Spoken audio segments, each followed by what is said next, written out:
अब आते हैं नेक्स्ट जो हमारा कमांड होता है short command. Short command simple सा कमांड है जिसमें आप क्या करोगे कि अगर कोई फाइल है और उसमें मल्टीपल लाइंस है, अगर वो रैंडमली सेलेक्ट मतलब रैंडमली स्टोर है, उसमें अल्फाबेटिकली स्टोर नहीं है, तो उसको आप शॉर्ट कर सकते हो। तो the short command arranges lines और टेक्स्ट अल्फाबेटिकली, ठीक है, और न्यूमेरिकली अगर आपके पास है। अगर न्यूमेरिक वैल्यू है तो न्यूमेरिकली को वो सेट करेगा, और अल्फाबेटिक है तो अल्फाबेटिकली वो सेट करेगा। The following example short the line in the food file. जैसे फूड फाइल एक सिंपल से एग्जांपल बता रहा है कि आपके पास जो होता है फूड फाइल, यहाँ पे चलिए यहाँ पे मैं दिखा रहा हूँ दूसरा एक एल्गोरिथम। ये आपका देखिए लिस्ट ऑफ एल्गोरिथम्स, इसको उसने शॉर्ट किया। तो शॉर्ट करने से वो इस तरह से देख सकते हो आपका ये शॉर्ट हो गया, यानी अल्फाबेटिकली शॉर्ट कर दिया आपने। तो short the lines alphabetically by default, but there are many options available to modify the sorting mechanism। तो इसका मतलब है by default वो increasing order में A to Z ऑर्डर में वो सेट कर देता है। आप चाहे तो ये जो ऑप्शंस अवेलेबल है इसको यूज करके आप शॉर्ट कर सकते हो। यहाँ पे फाइल का नाम दिया जाता है, पाथ जहाँ लिखा हुआ है वहां पे आप फाइल का नाम दे सकते हो, और यहाँ ऑप्शंस अवेलेबल है। बाय डिफॉल्ट ऑप्शन अगर आप इसको नहीं यूज करते हो इनिशियली, तो शॉर्ट कमांड और ये पाथ, ये दोनों यूज करके आप शो कर सकते हो। और ये क्या करेगा, जो फाइल का नाम आपने दिया है उसको वो शॉर्टेड ऑर्डर में सेट कर देगा और डिस्प्ले कर देगा। तो ये चीजें आप देख सकते हो प्रैक्टिकल करके कि कैसे होता है। शॉर्ट कमांड बहुत सिंपल में है। जैसे फॉर एग्जांपल आपके पास एक फूड नाम का आपके पास दिया हुआ है, जैसे ये आप देख सकते हो, ये हमारा टेक्स्ट फाइल है food.txt। उसके अंदर जो होता है हमने इतने सारे जो होता है अल्फाबेटिकली ये जो होता है शॉर्ट किया है। तो इसका मतलब है जैसे ही आप इस कमांड को चलाते हो तो सारा का सारा फाइल जो होता है अल्फाबेटिकली शॉर्ट हो जाता है। आप देख सकते हैं कि किस तरह से सारा का सारा फाइल जो होता है अल्फाबेटिकली शॉर्ट हो गया। तो इसका मतलब है खास बात है, बाय डिफॉल्ट आपने क्या दिया, कुछ नहीं दिया है, सिंपल देख सकते हो शॉर्ट कमांड और साथ में फाइल का नाम, तो ये अल्फाबेटिकली शॉर्ट कर देता है। अगर आप ऑप्शन यूज करोगे तो वो डिक्रीजिंग ऑर्डर में शॉर्ट कर सकता है, और अलग अलग ऑप्शन आपके पास अवेलेबल है। अब देखिए एक नेक्स्ट कमांड है, बहुत इजी कमांड है हेड कमांड, जिसको हम लोग बोलते हैं कि display the first n lines of the specified text file. तो सपोज कर लो आपके पास 100 लाइंस का एक फाइल है, टेक्स्ट फाइल है, 100 लाइंस है, यानी एक टेक्स्ट एक डॉक्यूमेंट फाइल या टेक्स्ट फाइल है जिसके अंदर हंड्रेड्स ऑफ लाइंस है। अब उसमें से आप चाहते हो कि आपको कुछ इन्फॉर्मेशन देखना है, तो जिसमें आपको लग रहा है कि शुरू के 5 लाइन में वो शायद इन्फॉर्मेशन है, मिल जाएगा। तो आपके पास एक तरीका है कि आप क्या करोगे कि आप ये हेड कमांड का यूज करो, ठीक है, क्योंकि आप कैट कमांड का यूज करोगे तो क्या करेगा, वो पूरा का पूरा डिस्प्ले करेगा, स्क्रॉल कर देगा। उसको रोकने के लिए आपको एक एक्स्ट्रा कमांड यूज करना पड़ेगा, जैसे लेस कमांड या मोर कमांड का यूज करना पड़ेगा। बेटर है कि शुरू के 5 लाइन अगर आपको देखना है आप हेड कमांड यूज कीजिए, देख सकते हो। तो उसी तरह से अगर आप अपने हिसाब से कर सकते हो तो वो कर सकते हो। जैसे फॉर एग्जाम्पल यहाँ पे आप जैसे आप देख सकते हो कि यहाँ पे खास बात है, देखो यहाँ पे हेड और लिस्ट कमांड, तो यानी ये हेड कमांड क्या कर रहा है, पूरे के पूरे को वो शो करते रहे, क्योंकि आपने कोई स्पेसिफाई नहीं किया हेड कमांड के साथ। तो यानी हेड कमांड के साथ आप खास बात होता है कि ये नंबर ऑफ लाइंस अगर आप मेंशन करते हो तो फिर अपने आप जो इंटरप्रेटर है, शेल इंटरप्रेटर है, उसको पता चल जाता है कि हेड कमांड के साथ नंबर ऑफ लाइंस उसने मेंशन किया है, तो मुझे उतने लाइन शो करना है। सपोज कर लो आपने मेंशन नहीं किया, तो आप देख सकते हो यहाँ पे जो ये एग्जांपल दिया हुआ है जिसमें उसने मेंशन नहीं किया, तो इसका मतलब होता है कि सारा का सारा चीजों को वो हेड में लेके दिखा देगा, यानी वो शो कर दे रहा है by default. So if the number of lines is not, देखिए अब क्या होता है, सपोज कर लो if the numbers of lines is not specified then by default print first. देखिए बाय डिफॉल्ट जो होता है 10 लाइंस का इसके पास अवेलेबिलिटी है। तो ये ध्यान देना है आपको कि हेड कमांड जो होता है बाय डिफॉल्ट कितने लाइंस को यूज करता है प्रिंट करने के लिए, if you have not mention the number of line so that will be display 10 lines. तो यहाँ पे आप देख सकते हो कि वो अगर आपने यहाँ पे मेंशन नहीं किया, देख सकते हो यहाँ पे ये जो कमांड है इसमें हमने मेंशन नहीं किया कि नंबर ऑफ लाइंस कितना होगा, तो ये बाय डिफॉल्ट जो 10 लाइंस है वो। तो ये दो चीजें आपको ध्यान देना है कि नंबर ऑफ लाइंस अगर आपके पास स्पेसिफाइड है तो वो प्रिंट करेगा, अगर नहीं स्पेसिफाइड है तो वो 10 लाइंस को रिप्रेजेंट करेगा। तो जैसे देख सकते हो नेक्स्ट कमांड आपको यहाँ पे आप ध्यान दे सकते हो कि इसमें आप देख सकते हो कि हेड -6 माइनस का मतलब होता है ऑप्शन, तो 6 लाइन को आप रिप्रेजेंट करना चाहते हो, तो आप देख सकते हो कि 1 2 3 4 5 एंड 6, तो ये 6 लाइन उसने डिस्प्ले किया अगर मेंशन किया। अगर मेंशन नहीं किया तो यहाँ पे आप देख सकते हो कि यहाँ पे 10 लाइन हो गया और यहाँ पे उसने 6 लाइंस मेंशन किया, तो 6 लाइन रिप्रेजेंट किया। तो आपने समझ में आ गया होगा कि हेड कमांड का यूज क्या होता है। सिमिलरली हम लोग देखेंगे टेल कमांड, यानी हम नीचे से देखना चाहते हैं। तो देखिए टेल कमांड, टेल कमांड में क्या होता है, works the same way as head just in reverse order. Simple सी बात है, काम वही करता है, हेड और टेल का काम वही है। या तो शुरू से करना है तो हेड का यूज कीजिए, नीचे से करना है तो रिवर्स ऑर्डर में आपका ये होता है। तो इसका मतलब है हेड कमांड के जैसे ही काम करता है but in reverse order. The only difference is the tail, it returns the line from the bottom to up. Simple सी बात है। तो यूज करने का तरीका आप देख सकते हैं, ऐसा है। ऐसे उसको टेस्ट करके देखेंगे तो हेड के जैसा ही आपका एग्जाम्पल सेट होता है।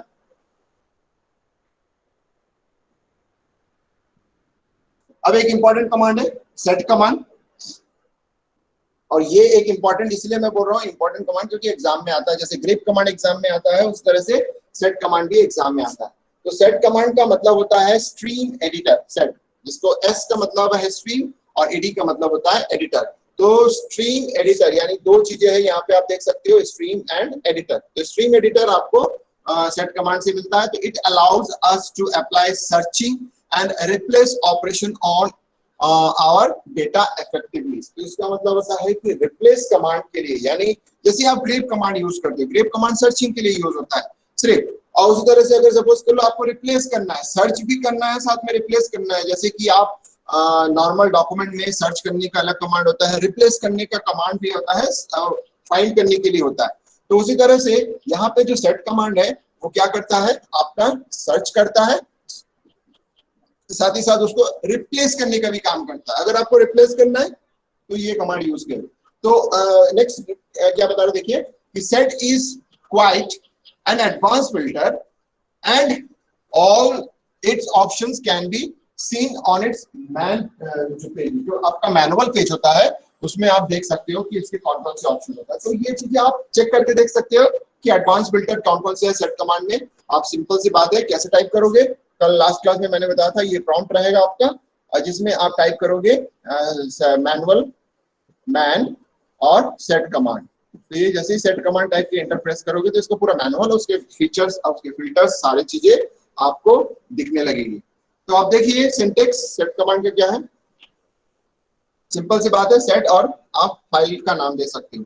तो यहाँ पे कैट कमांड में आप देख सकते हो कि उसने ये चीजें डिस्प्ले किया है, ठीक है, यहां तक उसने डिस्प्ले किया है। अब उसने सेट कमांड चाहा है, सेट कमांड में उसने दिया है सेट कमांड और साथ में उसने एक पैटर्न दिया है जिसको आपको सर्च करना मतलब, और यहाँ पे उसको फाइल को दिया हुआ है। तो इसका मतलब होता है कि सेट कमांड यहाँ पे स्क्रैप, ये जो भी चीजें है वो आपको दे रहा है और उसके बाद वो शो कर, तो देख सकते हो ऊपर से मैच करके।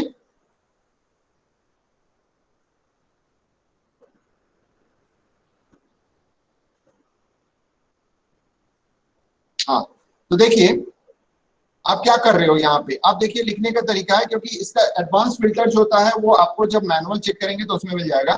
तो आप देख सकते हैं कि यहाँ पे उसने क्या किया है, सर्च किया है, इसको सर्च करके वो बोल रहा है इससे रिप्लेस करना है, यानी एससी स्क्रैपी से रिप्लेस करना है। तो स्कूबी, जो भी स्कूबी है उसको सर्च करेगा और स्क्रैपी से रिप्लेस करेगा। तो देखिए यहाँ पे स्कूबी लिखा हुआ था जिसको उसने यहाँ पे जगह सेकंड में देखेंगे, यहाँ पे आप ध्यान देना, यहाँ पे स्क्रैपी से वो चेंज हो गया, सेम एज यहाँ स्कूबी था उसको उसने स्क्रैपी से चेंज कर दिया। तो इसका मतलब होता है जब आप इस तरीके का यूज करते हो तो ये पैटर्न इंपॉर्टेंट है। आप देख सकते हो ये जो पैटर्न है इसका इस्तेमाल करोगे तो ऑटोमेटिकली सर्च करेगा, दिस इज सर्च, यानी यहाँ पे ये सर्च कर रहा है और इसको वो जो होता है यहां से वो रिप्लेस कर रहा है, you can see that replace. So this is search, this is replace. तो आप पता चल गया होगा कि सेट कमांड का यूज क्या होता है, यानी सेट कमांड स्ट्रीम एडिटर की तरह काम करता है जिसमें सर्च भी होता है और एज वेल एज आप चाहे तो उसको रिप्लेस कर सकते हैं। So this is simple example of set command. अब आ जाते हैं एनएल कमांड। एनएल कमांड का यूज क्या है, NL command is used to number the line of output text.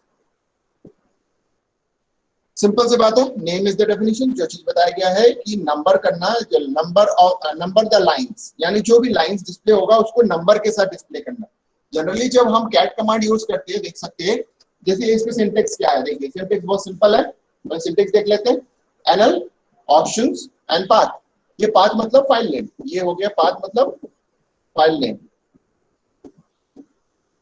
ठीक है। तो ये जो पाथ है वो फाइल नेम के लिए यूज हो रहा है, तो पाथ मतलब file name. Options are available, option का यूज नहीं करते हो तो सिंपल सी बात है। आप यहाँ पे ध्यान दो, कैट कमांड जब हमने यूज किया है तो आपके पास 3 लाइन डिस्प्ले हुए हैं, 1 2 and 3, but there is no line number, यानी शुरू में कोई लाइन नंबर नहीं है। आप चाहते हो कि लाइन नंबर के साथ वो डिस्प्ले हो, तो लाइन नंबर के साथ अगर डिस्प्ले करना है तो एनएल कमांड यूज कीजिए, यानी वो कैट कमांड की तरह ही काम करेगा, डिस्प्ले करने का काम करेगा, but including this line number, you can see that.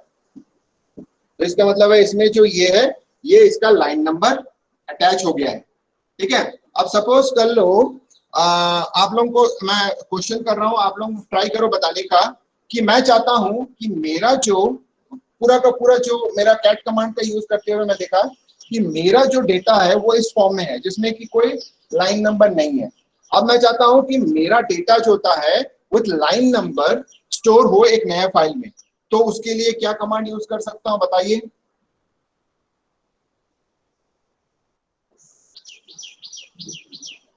फटाफट जवाब देना है। अगर मैं इस पर्टिकुलर डेटा को विथ लाइन नंबर शो तो कर रहा हूं, लेकिन विथ लाइन नंबर मैं किसी फाइल में स्टोर करना चाहता हूं, तो मैं क्या कमांड लिखूंगा बताइए। Make directory. रीडायरेक्शन, तो मैं कैसे लिखूंगा कोई बता सकता है।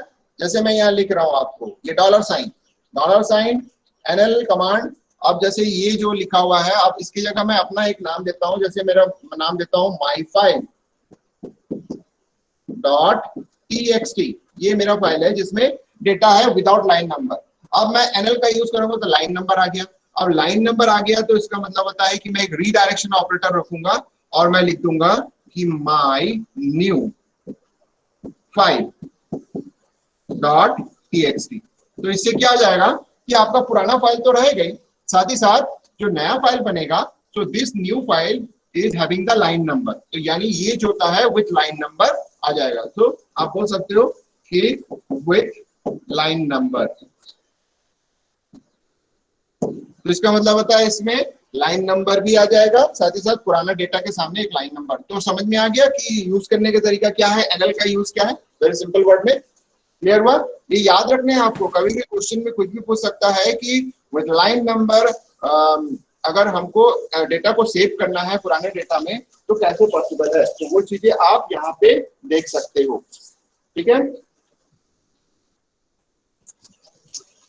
टी कमांड, टी कमांड का यूज क्या है देखिए। The T command reads the standard input and write it to the both the standard output and one or more files। तो क्लियरली आपको समझ में आ रहा है कि हम जनरली जब रीडायरेक्शन ऑपरेटर यूज करते हैं तो रीडायरेक्शन ऑपरेटर का यूज करने का ये मतलब निकलता है कि आप स्टैंडर्ड आउटपुट में भेजने के बजाय उसको कहाँ भेजते हो, एक फाइल में भेजते हो। जैसे फॉर एग्जाम्पल मैं अगर इस तरह से लिखता हूं, जैसे एलएस कमांड लिखा, एलएस कमांड लिखने के बाद अगर मैं छोड़ देता हूं तो ये स्टैंडर्ड आउटपुट में जाएगा, सिंपल सी बात है। इसका जो आउटपुट होगा वो स्टैंडर्ड आउटपुट में जाएगा। अगर सपोज कर लो मैं इसकी जगह एलएस की जगह एक मैं रीडायरेक्शन ऑपरेटर लगाता हूं ये, और उसके बाद मैं लिख देता हूं माई फाइल, यानी मैं अपना फाइल का नाम लिख देता हूं डॉट टीएक्सटी, तो इसका मतलब होता है कि ये फाइल में स्टोर होगा, यानी अब स्टैंडर्ड आउटपुट में काम नहीं करेगा, सीधा सीधा ये फाइल में जाके स्टोर हो जाएगा। तो इसका मतलब ये हुआ कि या तो मैं स्टैंडर्ड आउटपुट में भेज सकता हूं इस कमांड का यूज करके, या तो फिर सेकंड जो होता है इस कमांड का यूज करके मैं फाइल में भेज सकता हूं, लेकिन मैं चाहता हूं कि दोनों में एक साथ हो, कैसे पॉसिबल है, तो उसके लिए हमारे पास टी कमांड है। तो टी क्या करता है, reads the standard input, standard input से डेटा को रीड करता है and write its to both, यानी यहाँ पे आप ध्यान देना है, both the standard output and one or more files में सेंड कर सकता है। नेक्स्ट पॉइंट में the commands is named after the T मतलब T splitter used in plumbing। Plumbing में मतलब आपको समझ में आ रहा होगा प्लम्बिंग। अब ये चीजें समझ में आ रही क्या, किसी को बता सकते हो टी स्प्लिटर इन प्लम्बिंग, किसी को समझ में आ रहा है?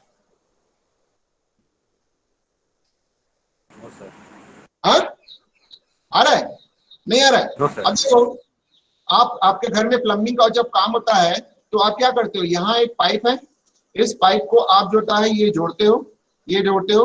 अब यहाँ पे आप क्या करते हो, एक और टी शेप में आप ये कनेक्टर लगा देते हो, आप देख रहे हो टी शेप में, तो यहाँ पे आपका ये हो गया। तो इसका मतलब होता है कि यहाँ से अगर कोई इनपुट आ रहा है तो ये कहाँ जाएगा, ये दोनों तरफ जा सकता है। समझ में आ रहा है? यानी दो आउटपुट में जा रहा है। तो ये मतलब समझ में आया, tee splitter used in plumbing. Yes sir. ठीक है, अब आ जाते हैं next. It basically breaks the output of a program so that it can be both display and saved in a file. तो इसका मतलब है कि आप अपने प्रोग्राम को मल्टीपल डायमेंशन में सेंड करना चाहते हो, जो भी इनपुट है यानी जो भी एग्जीक्यूशन हो रहा है उसको आउटपुट में, यानी जो ब्रेक द आउटपुट, यानी आउटपुट को ब्रेक करके दो पार्ट में यानी मल्टीपल ऑप्शंस यानी मल्टीपल डायरेक्शन में भेज सकते हो, ताकि आपके पास दो जगह वो चीजें स्टैंडर्ड आउटपुट में भी डिस्प्ले हो और साथ में स्टैंडर्ड फाइल यानी जो फाइल है उसमें भी सेव हो जाए, दोनों काम एक साथ हो, जो कि टी कमांड के बिना नहीं हो सकता। It does both the tasks simultaneously, copies the result into the specified file and variable also display the result। देखिए तीन चीजों के बारे में उसने और बता दिया कि वो स्पेसिफाइड फाइल में सेंड कर सकता है, किसी वेरिएबल में भी स्टोर कर सकता है, साथ ही साथ आउटपुट में भी यानी डिस्प्ले मतलब मॉनिटर में भी शो कर सकता है। तो यानी टी कमांड का जो होता है पावर आप देख सकते हो, यानी एक तरीके से जो हम प्लम्बर में टी जो आपका स्प्लिटर होता है प्लम्बिंग में हम यूज करते हैं पाइप को जोड़ने के लिए कि मल्टीपल डायरेक्शन पे आपका फ्लो हो सके, उस पर्टिकुलर कंसेप्ट को लेके टी कमांड को बनाया गया है। तो जिसमें टी का मतलब होता है जो कैपिटल स्मॉल टी जो लिखा हुआ है वो टी मतलब टी स्प्लिटर से रखा गया। तो इसलिए टी कमांड का यूज देखिए क्या होता है, आप देख सकते हैं यहाँ से आप एक सिंपल सा ऑप्शन है, इस ऑप्शन को जब आप मैनुअल में चेक करोगे तो और भी अवेलेबल है आपके पास, देख सकते हो। तो एक जो नॉर्मल होता है टी कमांड और साथ में फाइल आप यूज करते हो। अब यहाँ देखिए ये कमांड है, ठीक है, कमांड से जो भी आउटपुट है यहाँ पे आपका पास जो होता है आउटपुट है, ये आउटपुट है, इस कमांड का आउटपुट यहाँ पे आ रहा है। अब ये आउटपुट जो होता है टी से होते हुए, टी इज ए फिल्टर। अब टी क्या करता है, टेक एज ए आउटपुट, जो कमांड का आउटपुट होता है उसको एज ए इनपुट टेक करता है और उसको लेने के बाद दो आउटपुट सेंड करता है, यहाँ भी एक आउटपुट बना देता है और यहाँ पर भी एक आउटपुट बना देता है। तो ये आउटपुट स्टैंडर्ड आउटपुट में चले जाता है जिसको हम लोग बोलते हैं मॉनिटर, और एक फाइल जिसमें हम लोग स्टोर कर देते हैं। साथ ही साथ अगर हो सके तो तीसरा नंबर आप इसको वेरिएबल में भी स्टोर कर सकते हो, वेरिएबल में। तो इसका मतलब है ये मल्टीपल डायरेक्शन पे काम करता है, यानी टी एक इनपुट लेगा और जो भी कमांड आप टाइप करते हो उसका इनपुट लेगा, उसको फिल्टर करके दो पर्टिकुलर कॉपी बनाएगा। एक कॉपी का मतलब होता है सेम कंटेंट्स को स्टैंडर्ड आउटपुट में भेजेगा और सेम कंटेंट्स को फाइल में सेंड करेगा। तो दिस इज द पावर। तो इसलिए एग्जाम में ये पूछने के ज्यादा चांसेस है क्योंकि एक बहुत अच्छा फिल्टर है जिसमें, तो मैंने तीन कमांड बताया अभी तक, एक बताया ग्रेप कमांड, दूसरा सेट कमांड, तीसरा टी कमांड। इन तीनों के बारे में अच्छे से पढ़ लो।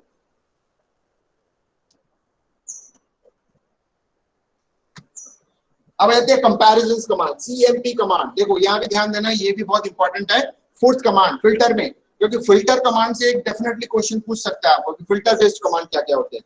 तो सबसे पहला जो होता है सीएमपी कमांड में हम लोग पढ़ रहे हैं, यानी ये चौथा नंबर जो इंपॉर्टेंट कमांड है मैं आपको बता, The CMP command in Linux is used to compare simple सी बात है, CMP शॉर्ट फॉर्म है जिसको आप बता सकते हो कि कंपेयर टू फाइल्स, दो फाइल्स को बाइट बाय बाइट कंपेयर करता है, यानी एक एक बाइट को वो यानी एक एक कैरेक्टर को कंपेयर करता है, and helps you to find out whether the two files are identical or not. Simple सी बात है, जब हम कंपेयर करते हैं तो हम ये पता करते हैं कि कंपेयर हो रहा है कि नहीं। तो जैसे फॉर एग्जांपल अगर मैं ऐसे फाइंड आउट करूंगा कि सीएमपी कमांड यूज कर रहा हूं और मैं फाइंड आउट कर रहा हूं एबीसी को एबीसी के साथ मैच करना है मुझे, ये एबीसी के साथ, तो इसका मतलब होता है कि मैं ये कमांड को कंपेयर करने के लिए कर रहा हूं। तो कंपेयर करने के लिए अगर कर रहा हूं तो इसका मतलब होता है कि इसका रिजल्ट हो सकता है कि नो मैच आ जाए, ठीक है।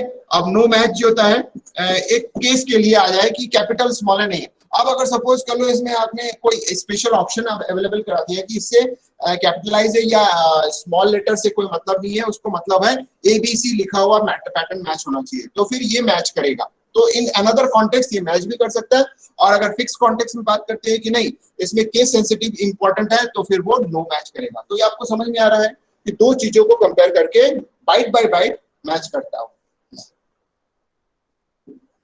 When CMP is used for comparisons between two files, it reports the location of the first mismatch. ध्यान देना है, ये दो चीजें इंपॉर्टेंट है। लोकेशन पता करेगा कि जहां उसको मिसमैच होता है वहां का लोकेशन पता करेगा और उसको फाइंड आउट करके बता देगा कि उस लोकेशन से उसको मिसमैच होना शुरू हो गया। To the screen, if difference is found and if no difference is found, that is the file compared are identical. ठीक है, तो अगर मैच अनमैच्ड हुआ है, अगर डिफरेंस मिलता है तो फिर वो उसको शो करेगा if the difference is found and if no difference is found, that is the file is identical. अगर सपोज कर लो कोई डिफरेंस नहीं मिला उसको, तो इसका मतलब फाइल्स आर आइडेंटिकल और उसके बाद जो था कंपैरिजन रिजल्ट में वो वैल्यू नहीं दिखे क्योंकि उन दोनों के बीच में कोई डिफरेंस नहीं है, तो यानी वो जीरो ही रिटर्न करेगा क्योंकि उसका कोई डिफरेंस नहीं मिला। और नेक्स्ट वन जो होता है CMP, display no messages and simply returns the prompt if the files compared are identical. अगर प्रॉम्प्ट तो CMP display the no message, देखिए ये कोई मैसेज डिस्प्ले नहीं करेगा अगर वो आइडेंटिकल हुआ तो, अगर आइडेंटिकल नहीं हुआ तो फिर वो मैसेज को डिस्प्ले करेगा। This is the difference between the comparisons की कंपैरिजंस में अगर आप ऑप्शन यूज करते हो बहुत सारे वैरायटीज है, मिसमैच होता है तो लोकेशन के साथ करेगा और नो मिसमैच होता है यानी आइडेंटिकल है तो कोई मैसेज डिस्प्ले नहीं करेगा। तो ये हो गया फर्स्ट पार्ट। सेकंड पार्ट देखते हैं CMP का। इसमें सिंटैक्स बताया गया है, जैसे मैंने बताया अगर आप ऑप्शन यूज करते हो तो आप कर सकते हो, अब बाकी सब जो होता है फाइल्स, आप देखिए दो चीजें इंपॉर्टेंट है, बाकी सब स्किप कर सकते हो, यानी ये दो कंपलसरी पार्ट है, एक पार्ट और ये दो पार्ट, बाकी जो होता है दीज आर ऑप्शनल पार्ट, यानी अगर आप चाहे तो इसको स्किप कर सकते हो। तो ये आपका कंपलसरी है, ये भी आपका कंपलसरी है, तो ये भी आपका ऑप्शन है, ऑप्शन मतलब ऑप्शनल है, तो ये इंपॉर्टेंट है। ये 1 हो गया, ये 2 पैरामीटर और 3 पैरामीटर का यूज करना पड़ेगा क्योंकि कंपैरिजंस में 2 पैरामीटर होना चाहिए क्योंकि कंपैरिजन किसके बीच में कर रहे हो वो, और दूसरा जो होता है ये कमांड का होना चाहिए। तो इसका मतलब होता है कि skip 1 and 2 आर ऑप्शनल, देख सकते हो यहाँ पे बता दिया गया है ये ऑप्शंस आर ऑप्शनल, ये ऑप्शनल है, इसको आप यूज नहीं करोगे। And file 1 and file 2 refer to the file names, जो फाइल नेम्स आप यूज करना चाहते हो, आप चाहते हो कि दो पैटर्न्स को मैच करना है तो कर सकते हो, आप चाहते हो कि दो फाइल के कंटेंट को मैच करना है तो यहाँ पे फाइल नेम 1 और फाइल नेम में उसका नाम देना पड़ेगा। The syntax of the CMP command is quite simple to understand, बहुत सिंपल है, ज्यादा हार्ड एंड फास्ट नहीं है, आप इसको यूज करना बहुत इजीली कर सकते हो। If we are comparing two files, then obviously we will need their names and arguments। मैंने जैसे अभी थोड़ा देर पहले बताया फाइल नेम के यूज करने मतलब कि फाइल के कंटेंट्स को अगर आपको मैच करने की बात आती है तो डेफिनेटली आप जो होता है क्या यूज करोगे, जैसे दो फाइल्स है उसके नाम यूज करोगे। In addition to this, the optional skip 1 and skip 2 specify the number of bytes to skip at the beginning of each file which is 0 by default। आप सिंपल सी बात देखिए, देखिए skip 1 and skip 2 जो होता है वो फाइल नहीं होता है, वो special types of options available है। अगर मान लो कि आप चाहते हो कि मेरा फाइल होता है शुरू के 10 लाइन को छोड़ के आपका सर्च प्रोसेस स्टार्ट करे, तो उसके लिए आप क्या करते हो, स्पेसिफाई करते हो कि कितना स्किप करना है। स्किप 1 स्किप 2 में आप स्पेसिफाई करते हो, बाय डिफॉल्ट जो स्किप वैल्यू होता है वो 0 होता है बाय डिफॉल्ट।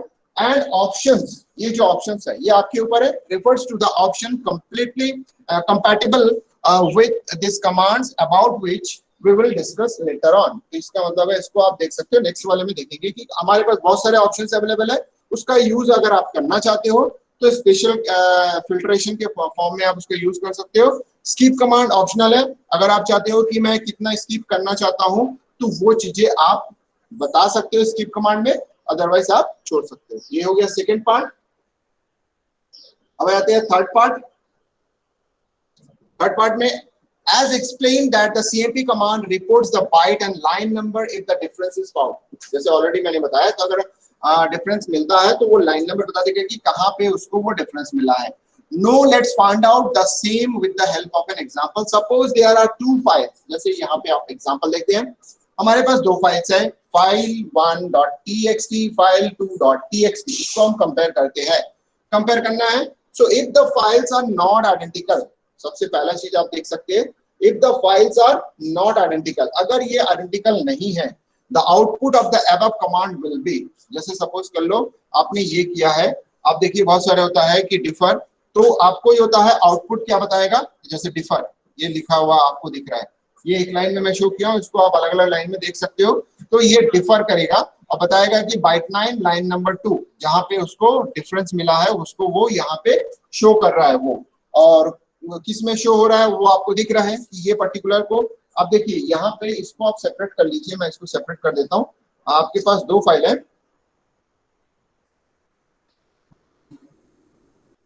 ये कंपेयर करते हो।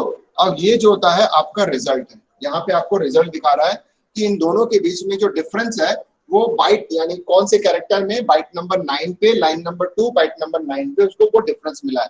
अगर सपोज कर लो indicating that the file mismatch found in two files at byte 20 in second line में होता है, ये आपको मिल रहा है। if the files are not if the files are identical, अगर not identical है तो वो ऐसा केस है, अगर identical है so you will see something like this on your screen, ये कुछ भी नहीं दिखाएगा। तो इसका मतलब होता है कि कंपैरिजन सक्सेस रहा है, दोनों फाइल सेम है, दोनों फाइल सेम इंडिकेटिंग कर रहा है, और उसके बाद जो था उसका आउटपुट में कुछ नहीं, क्योंकि कोई डिफरेंस उसमें नहीं मिलता है। सो this is the complete formation of CMP command. CMP command का यूज जो होता है कंपैरिजन करने के लिए होता है, आप उसको बता सकते हो कि किसमें होता है। ठीक है, यहाँ पे ये आप देख सकते हो ये 20 लिखा हुआ है, 20 नहीं होगा 9, ठीक है, यानी files at byte 9 in second line में वो डिफरेंस दिख रहा है, तो ये आप करेक्शन कर लोगे। तो ये हो गया सीएमपी कमांड का syntax description with in example.